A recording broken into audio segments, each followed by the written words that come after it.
ಅಖಂಡ ಯಲಬುರ್ಗಾ ತಾಲೂಕಿನ 144 ವಿದ್ಯಾರ್ಥಿಗಳಿಗೆ ಅವರು ಎಷ್ಟು ವರ್ಷ ಉನ್ನತ ವ್ಯಾಸಂಗದಲ್ಲಿ ಓದುತ್ತಾರೆಯೇ ಅಷ್ಟು ವರ್ಷ ಪ್ರತಿ ತಿಂಗಳು 1,000 ರೂಪಾಯಿ ಶಿಷ್ಯ ವೇತನ ನೀಡಿ ವಿದ್ಯಾರ್ಜನೆ ಹೆಚ್ಚಿಸಿಕೊಳ್ಳಲು ನಿಧಿ ಸದ್ಬಳಕೆಯಿಂದ ಸಹಾಯವಾಗಿದೆ ಎಂದು ಜಿಲ್ಲಾ ಜನಜಾಗೃತಿ ಸಮಿತಿಯ ಸದಸ್ಯರಾದ ಶಕುಂತಲಾ ದೇವಿ ಮಾಲಿಪಾಟೀಲ್ ಹೇಳಿದರು.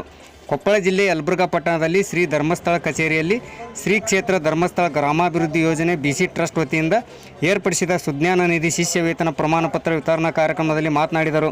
ಜಿಲ್ಲಾ ಜನಜಾಗೃತಿ ಸಮಿತಿ ಸದಸ್ಯ ಕರ್ಬಸಯ್ಯ ಬಿನ್ನಾಳಮಠ್, ಸಾವಿತ್ರಿ ಗುರಿಕಾರ್, ವೀರಣ್ಣ ನಿಂಗೋಜಿ, ಪಟ್ಟಣ ಪಂಚಾಯತ್ ಸದಸ್ಯರಾದ ವಸಂತಕುಮಾರ್ ಬಾವಿಮನಿ, ಯೋಜನಾಧಿಕಾರಿ ಗಣೇಶ್ ಅಧ್ಯಕ್ಷತೆ ವಹಿಸಿದ್ದರು.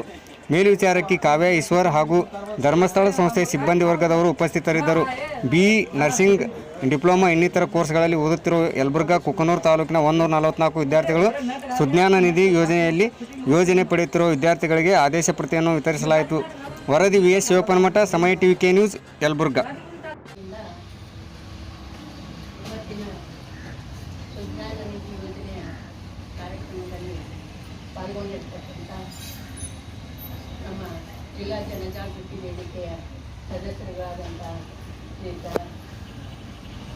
ಅಜ್ಜವರೇ ಹಾಗೂ ಸಾವಿತ್ರಿ ಗೊಲ್ಲರವರೇ ಹಾಗೂ ಪಟ್ಟಣ ಪಂಚಾಯತಿ ಸದಸ್ಯರಾದಂಥ ವಸಂತ ಆಂಜನೇಯರೇ, ಇನ್ನೊಬ್ಬ ಜಿಲ್ಲಾ ಜನಜಾಗೃತಿ ಸದಸ್ಯರಾದಂಥ ಶ್ರೀಯುತ ವೀರಣ್ಣ ನಿಂಗೋಜಿಯವರು, ತಾಲೂಕಾ ನಿರ್ದೇಶಕರಾದಂಥ ಶ್ರೀ ಯೋಜನಾಧಿಕಾರಿಗಳಾದಂಥ ಶ್ರೀ ಗಣೇಶರವರೇ ಹಾಗೂ ಈಶ್ವರ್ ಸರ್ವರೇ ಹಾಗೂ ಗ್ರಾಮೀಣಾಭಿವೃದ್ಧಿ ಸಂಸ್ಥೆಯ ಎಲ್ಲ ಹಿರಿಯ ಕಾರ್ಯ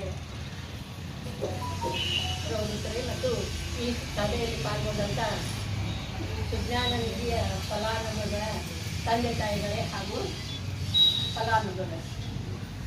ಈಗಾಗಲೇ